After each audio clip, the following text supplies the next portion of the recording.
In November 2023, a chip the size of a fingernail, fabricated at Tsinghua University in Beijing, performed a class of mathematical operations faster and more efficiently than any silicon processor on Earth, and did it without a single electron completing a calculation.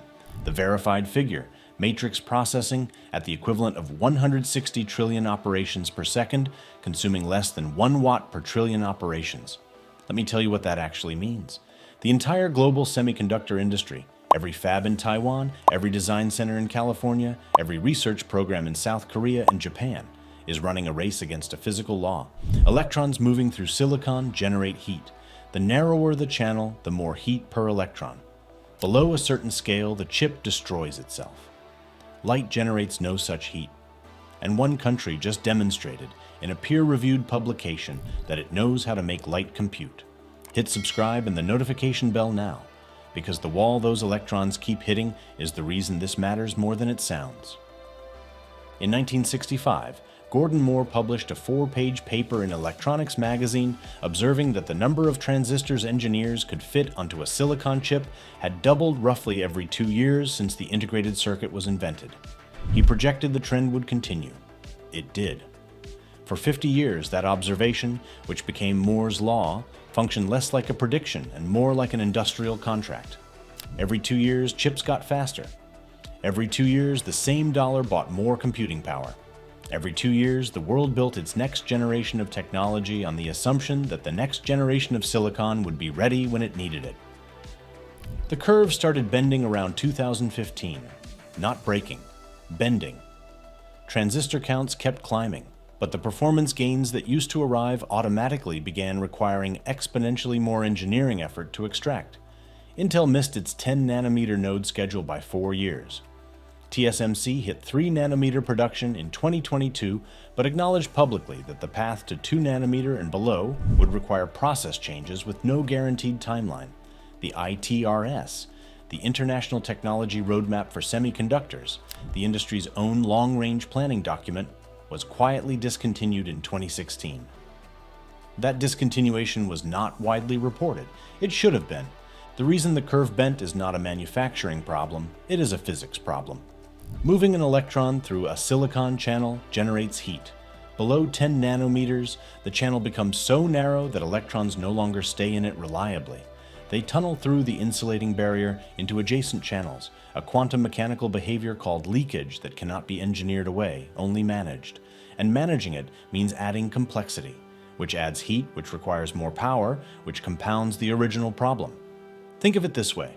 Imagine you are trying to move water through a pipe by pressurizing it. As long as the pipe is wide enough, the water flows and you lose some energy to friction. Now shrink the pipe to the width of a few molecules. At that scale, the water does not flow. It seeps through the walls regardless of whether you want it to. The pressure you add to push it through just generates more heat. That is the electron at 2 nanometers. You cannot push harder. The wall does not move. The cost of staying on that curve has become staggering. TSMC's new fabrication facility in Arizona carries a projected construction cost of $40 billion. A hyperscale data center running modern AI workloads consumes upward of 100 megawatts of continuous power, the output of a small power station running permanently to keep one facility's worth of silicon fast enough to be useful. The physics are not improvable past a point that is now visible on the roadmap. The semiconductor industry has known this was coming for a long time. The question was never whether silicon would hit its wall. It was what came after. The announcement came in 2022, though most of the Western technology press either missed it or filed it under a category they had used before. Impressive Chinese research, unlikely to scale. A team at Tsinghua University, working under a national mandate from China's Ministry of Science and Technology, published preliminary results for an integrated photonic processor that the program's internal roadmap described as the foundation for a post-silicon computing architecture. The stated goal was not incremental, it was replacement. The international reaction followed a familiar script. Researchers at MIT's Research Laboratory of Electronics acknowledged the underlying physics was sound, but questioned whether the fabrication tolerances required for a manufacturable device could be achieved outside a controlled laboratory environment. A review in Nature Electronics noted that photonic computing had produced compelling prototype results since the 1980s without ever crossing the threshold into commercial viability. The specific objection was consistent across institutions. Photonic components are exquisitely sensitive to temperature variation, mechanical vibration, and fabrication imperfection. A silicon transistor that is slightly off-spec still switches. A photonic waveguide that is slightly off-spec produces the wrong answer. At chip scale, across millions of components, that sensitivity had always made yield rates economically catastrophic. They said the same thing about DRAM. We all know how that ended. In 1983, Samsung entered the dynamic random access memory market. Japan's NEC, Hitachi, and Fujitsu collectively held more than 70% of global DRAM supply. The consensus among Japanese and American industry analysts was that DRAM was a precision manufacturing problem that had already been solved, and that a Korean newcomer with no established process knowledge was not a serious competitive threat. Samsung's market share in DRAM that year was effectively zero.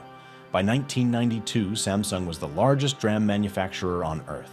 The dismissal had not been wrong about the difficulty. It had been wrong about who would absorb the difficulty. What the Zhejiang and Tsinghua programs actually involved was not a single laboratory experiment chasing a publication. It was a coordinated national architecture. The Ministry of Science and Technology's National Key R&D program had designated integrated photonic computing as a strategic priority. The same designation previously applied to high-speed rail, fifth-generation wireless, and domestically produced commercial aircraft. That designation does not guarantee success, but it does mean the program receives sustained institutional funding, coordinated university-to-fab transfer pipelines, and a timeline measured in policy cycles rather than quarterly earnings. The dismissal from Western institutions had assumed China was attempting to replicate the photonic roadmap that Western labs had already explored and set aside. They were not replicating it. They were building something that started from a different set of physical assumptions entirely. And the first of those assumptions concerned a mechanism so counterintuitive it almost did not survive its own funding review. The core problem with conventional computing is not speed. It is the cost of asking a question. Every calculation a silicon chip performs begins the same way. A transistor switches from off to on or on to off, encoding a 0 or a 1. A modern processor performs billions of those switches every second. Each switch consumes energy. Each switch generates heat.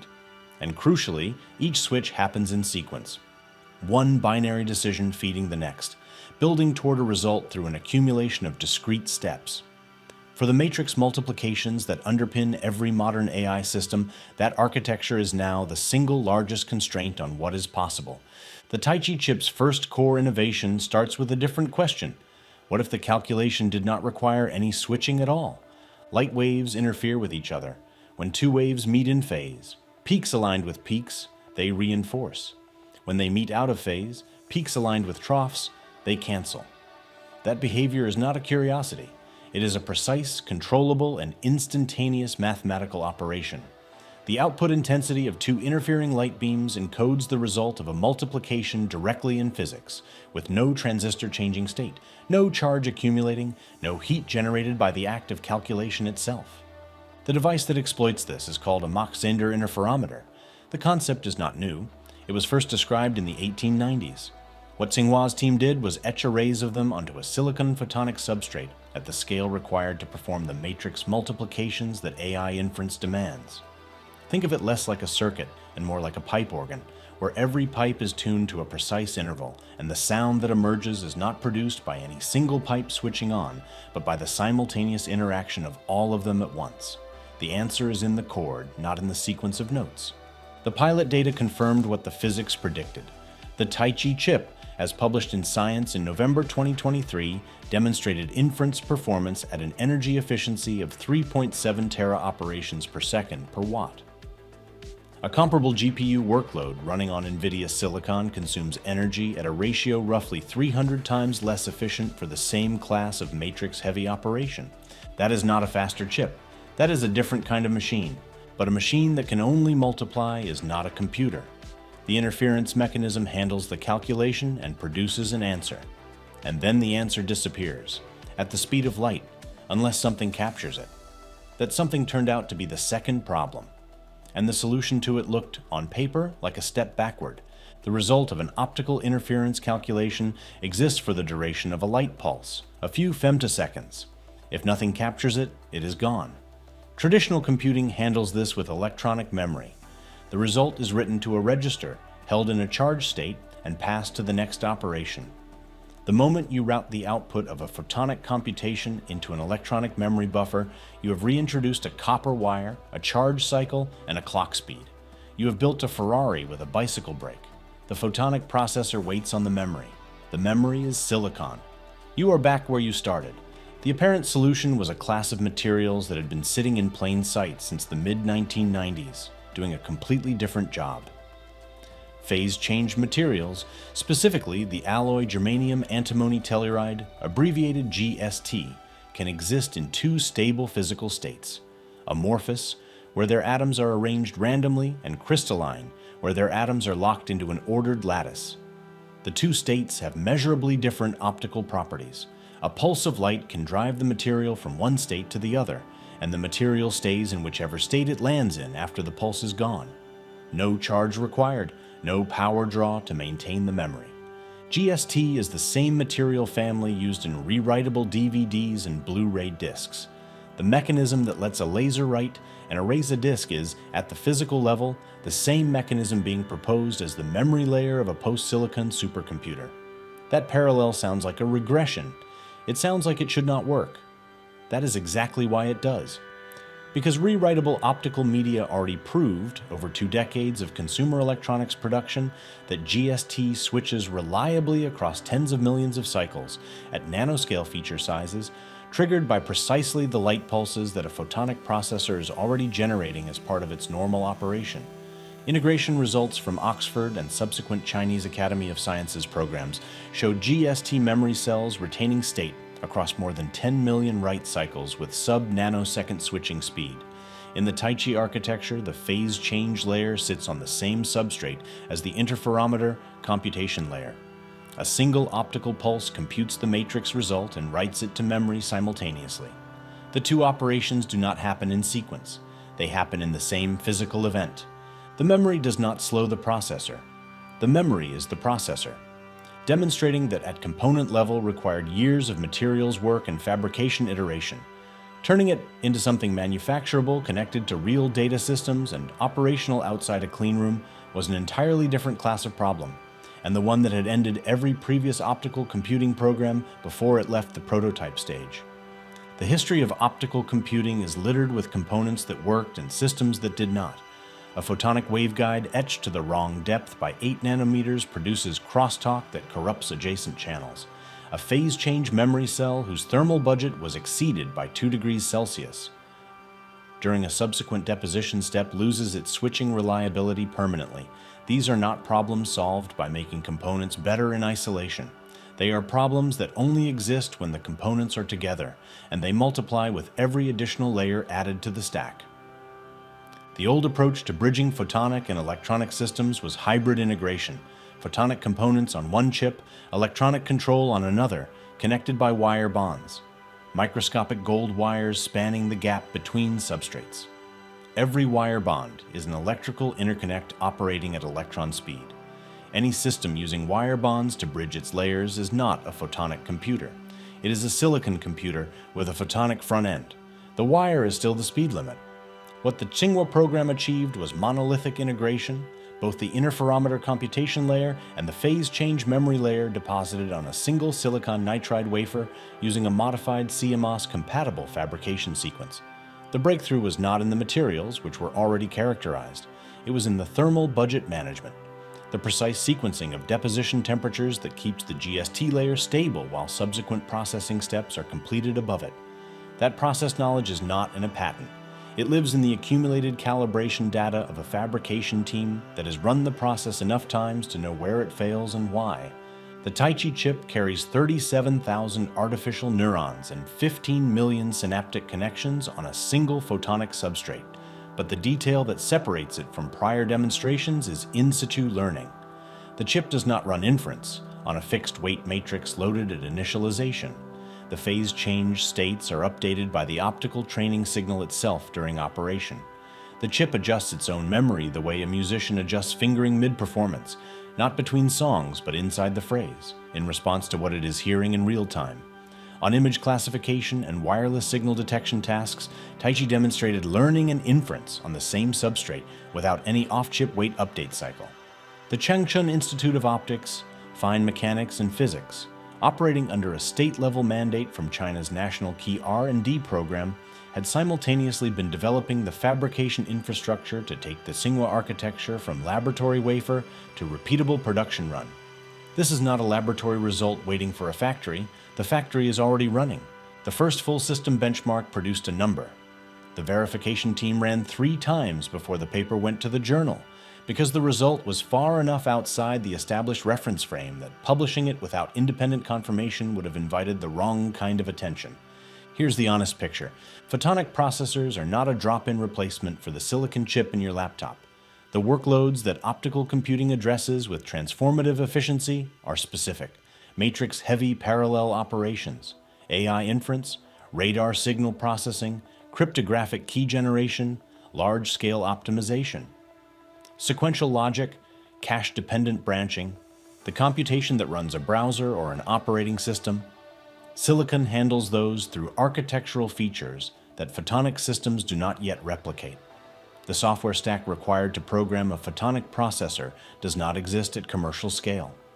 The compiler toolchains, the operating system interfaces, the developer ecosystems, these are measured in decades of engineering hours, not research publications.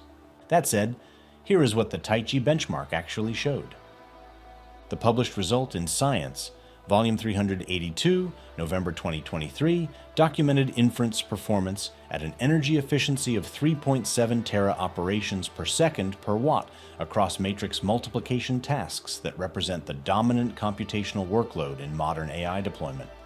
A comparable inference task on an NVIDIA H100 GPU cluster operates at an energy efficiency ratio approximately 300 times lower for the same operation class. At human scale, the energy consumed by one Taichi inference pass is equivalent to what a household LED bulb consumes in approximately 1 millisecond. The same task on a GPU cluster of equivalent throughput consumes what that bulb uses in roughly 1/3 of a second. Multiply that ratio across a hyperscale AI data center, and the IEEA's projection that global data center electricity consumption could double by 2026 acquires a different character. Not an inevitable infrastructure cost, a contingent one dependent on which computing architecture the industry commits to next. Nature Photonics cited the Taichi result in a 2024 review as a landmark demonstration, the first published instance of a fully integrated photonic processor performing both learning and inference on-chip without electronic memory assistance. The silicon ceiling is not a horizon anymore. It is a wall that one country has already gone around. The question that follows is not a technical one. It is a question about who controls what comes next. And the answer depends on dynamics that have very little to do with chip design. The IEEA estimated in its 2023 electricity report that data centers consumed approximately 200 terawatt-hours globally in 2022. Its central projection has that figure doubling by 2026, driven almost entirely by AI inference workload growth. That doubling assumes the current silicon GPU architecture remains the primary infrastructure. The countries watching the Taichi result most carefully are not doing so out of academic interest. They are doing the arithmetic on what it means for the cost structure of every AI deployment they are planning. The United States government's response is instructive. DARPA established the AIM Photonics program in 2015 with a mandate to build a domestic photonic integrated circuit manufacturing base. Total committed funding reached $610 million. A decade later, AIM Photonics has produced genuine research advances and a shared fabrication facility in Albany, New York. It has not produced a manufacturable photonic processor performing at the level Tsinghua published in 2023. The EU's Photon Hub Europe program, launched in 2021 with 30 million euros, has focused on connecting researchers with industrial partners. Samsung has an active photonic memory research program. TSMC has photonic integration on its long-range roadmap. The global institutional response is real, funded, and, by the measure of the Taichi result, running behind. The pattern is not new. In 1952, IBM projected that global demand for computing machines would never exceed 5 units. The vacuum tube lobby's influence delayed the commercial transition to transistor-based systems by approximately 4 years, after the technology was demonstrably superior. Those 4 years did not cost the incumbents revenue in the short term. They cost them the institutional knowledge, the process calibration, and the manufacturing learning curves that determined who led the transistor era. The delay was not technological, it was organizational. China's advantage in photonic computing is not the Taichi chip design. That architecture is published and available to any research team in the world. The advantage is the integrated national program connecting device physics, fabrication process development, compiler research, and deployment mandate inside a single coordinated timeline, accountable to a policy cycle rather than a quarterly earnings report. The limit was never the physics. It was always the institution. If you made it this far, you now understand more about optical computing than most people who write about it for a living. The Taichi result did not demonstrate that silicon is finished. It demonstrated that a manufacturable alternative to silicon speed-limited AI inference now exists, has been independently verified, and is already in active national program development at a scale and coordination level that Western institutional structures have not matched in 9 years of trying. The ceiling was real. The wall was real. And one country built a door in it. If this is the kind of story you come to this channel for, the subscribe button and the notification bell are how you make sure you do not miss what comes next. We are going to keep following this story. The fabrication scaling numbers, the first deployment contracts, the Western response when it arrives. Here's the question I want you to answer in the comments. Is China's photonic computing program a genuine inflection point? The moment the silicon paradigm begins its transition to something faster, cheaper, and fundamentally different? Or is it a landmark research result that will take another decade of software development, manufacturing scale-up, and ecosystem building before it matters outside a laboratory? Both sides have a genuine argument. I read every single one.